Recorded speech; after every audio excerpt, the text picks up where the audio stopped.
دوستان عزیز درود. این نشر نوبتی برنامه ترانسفر در عمل است و ما از گزارش‌های انجام شده روزانه زمستانه ترانسفری میگوییم.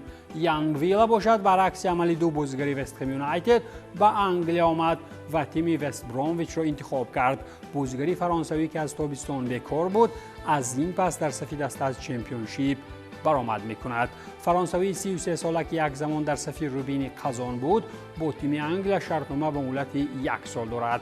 همزمان در چمپیونات ایتالیا دسته سالرنیتانا فیلیپو اینزاگی سرمربیش فیلیپو اینزاگی را از کار بیکار کرد، زیرا مربی که ماه اکتبر سال 23 به این تیم آمد از دستش در راه بهبودی یگان کار نآمد. فوتبال بازی دستان میلان به نظرم کاری خطا هم کرد که کسب مربی را گرفت. متخصصی 50 ساله از دسته رفت که در جدول آخرین است و آخرین بازی اینزاگی هم باخت از امپولی بود.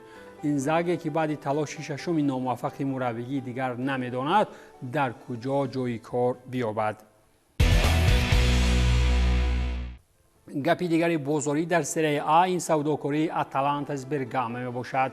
تیمی که لوئیس موریل را اخیراً به آن سوی اقیانوس گسیل کرد. موریل سابقه دار هم از این پس در صف ارلندا سیتی بازی نموده با جانب MLS کلمبیایی 32 ساله شرطنامه 3 ساله است. در صف اتلانتا باشد موریل از تابستان سال 19 برآمد داشته در صف باشگاه از برگامو 184 بازی 68 گل و 28 پرتافت گلی دارد.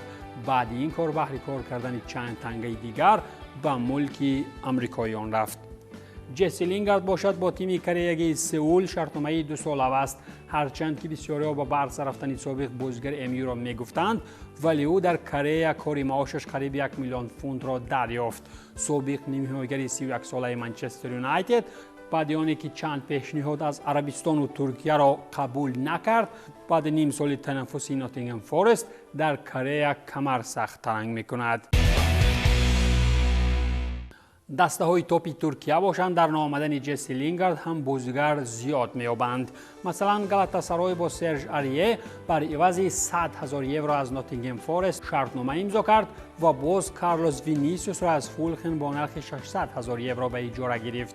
شرطنامه استانبولی ها با دفاعگر 31 ساله منتخب کات دیوار تا آخر موسم 23-24 بوده 600,000 یورو سالانه و علاوه پولی حجمش 150,000 یورو در گالاتاسرای بازیگر میگیرد. کارلوس وینیسیوس 28 ساله باشد در این مدت در صف تیم ترکی 600,000 یورو کار کرده میتواند. خلاص که رفتن اینقدر زیاد خارجیان به چمپیونات ترکان هم بهر کار کردن پولی کلان است. یک نفر دیگر یک از میان بازیگران سابقه دار ملک ترکیه را انتخاب نمود. این تمام منیه از بلژیم می باشد. منیه به صف ترابزونسپور از بوروسیا دورتموند آمده از برای این آمدنش 500,000 یورو میگیرد. همچنین بلگیایی در مسیر 1.5 سال شرطنامه‌ای 235 میلیون یورو شامل خزینه میکند. قابل قید است که منیه 32 ساله به ترکیه چون اگنت آزاد آمده در صف دورتموندی ها غالب جام آلمان گردیده بود. ترکان همچنین یک بازیگر ضد یهودیان را به سوی خویش کشیدند. این هم یوسف اتال از نیتسا می باشد که ادانا دمیرسپور او را با گلدسته قبول کرد. موسم جاری اتال 6 بازی و 1 گل و 1 پرتافت گلی در لیگ یکم دارد و اصلا در نیتسا از موسم 19 بود. اگر با عمق مسئله جنجالی بنگریم هنوز ماه اکتبر سال 23 اتال در شبکه‌های اجتماعی مراجعت تحت عنوان تشکیل کردن روز سیاه برای یهودیان نشر کرده بود. این هم در پس منظر جنجال‌ها میان اسرائیل و نوار غزه عملی گردید و بعدا نشر هم تازه کرده شد. در نتیجه بازیگر با حکم 8 ماهی شرطاً محروم شوی از حقوق آزادی و پرداخت جریمه در حجم 45,000 یورو گناهکار دانسته شد. ادانا دمیرسپور اگر نفر جنجالی را با آغوش کشید بشیکتاش باشد بازیگرش را از برای یک به انتظامی از دسته بیرون کرد.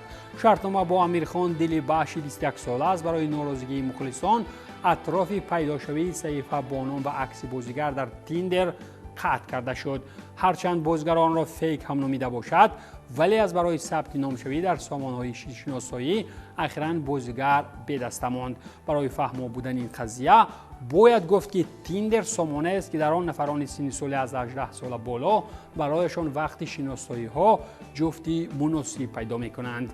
دیگر هرچند فوتبال باز خود را پیش دسته و مخلصان 1 ساعت و 2 ساعت سفید هم کرده باشد، این برایش تماما هم فایده نکرد. ترکان اگر فوتبال باز از دست میرانند، ازبکستان بازیگر به ایران گسیل کرد. این هم سابق بازیگر اسپارتاک مسکو استون اورونوف می باشد که به صفحه پرسپولیس تهران پیوست. اورونوف در دوام 1.5 سالی بودنش در ایران $900,000 به دست می آورد. اورونوف به صفحه پرسپولیس چون اگنت آزاد از نوبهار پیوسته. این فوتبال بازی 23 ساله همچنین در صفحه دستای اسپارتاک، اورال و اوفا بازی کرده است. اکنون باید در ایران خود را بیشتر نشان دهد و میتواند طریق کشورهای خلیج فارس یگان تیم نقص‌تری را هم پیدا کند. همزمان دیناموی مسکو دانیل لستاووی را به مکابی حیفا اسرائیل به اجاره با حق خریداری گسیل کرد. بازیگری 26 ساله به صفحه تیم مسکوگی ماه سپتامبر سال 2020 گزارش انجام داده بود و در 4 سال 72 بازی و 5 گل دارد. این موسم باشد در 13 بازی تنها 1 عملی نتیجه بخش داشت. این زمستان اگر یادتان باشد اوید برگشتی چند بازیگری سابقه دار به وطن گفتیم و یکی از آنها چیچاریتو بود که به گوادالاخارا رفت. دیگری باشد آرتورو ویدال است که بعد سالیان زیادی سرگذشت اروپایی با کولوکالوی وطن آمد. موسم قبلی کولوکالو با کسب 54 گل سینه سیوم گرفته قهرمان چیلی باشد. او چپاتو با 57 گل شده بود. ویدال خود دستپرور تیم کولوکالو بوده، از تیم U21 تا تیم اساسی رسید. فوتبال با سالهای 2006 تا 2007 در این تیم بود و بعداً به بایر آلمان رفته بود. ویدال همچنین بر زمین 3 قهرمانی در چیلی با کولوکالو در مسیر مسند ورزشی خویش در تیم‌های باواریا، یوونتوس، بارسلونا و اینتر بازی کرده است. فوتبال بازی 36 ساله دارای آمار 686 بازی، 111 گل و 83 پرتافت گلی است. بازگشت ویدال به چیلی باشد به طور افسانه‌ای صورت گرفت. او اسب سواران هم بود و بعداً با چرخبال به ورزشگاه نزدی مخلصان رفت. حشمتی که نه به هر فوتبال باز و نه به هر دستپرور نصیب می‌دانند. این بود پایان برنامه ترانسفر در عمل. تنسیت و پولدار باشید.